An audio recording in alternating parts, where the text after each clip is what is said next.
Hello guys! May dumating sa akin parcel. Nakita ko siya sa trending na yung babae puting-puto. Ita-try natin po siya kung ah, efektibo ba siya sa ating mga iitim. So, minapa-check out na nga ako nito. Nakuha ko siya ng 255 pesos. Pero ilalagay ko po yan sa yellow basket ko para marami tayong pumutimi.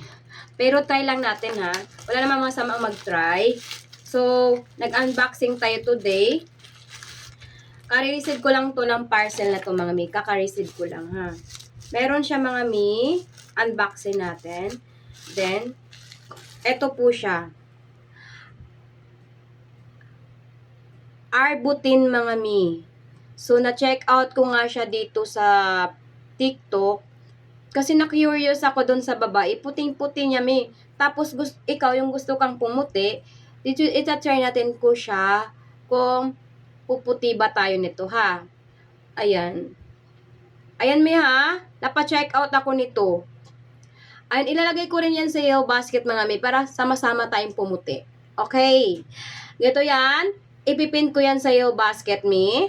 Then, i-check out nyo na rin. Para pumuti din tayo.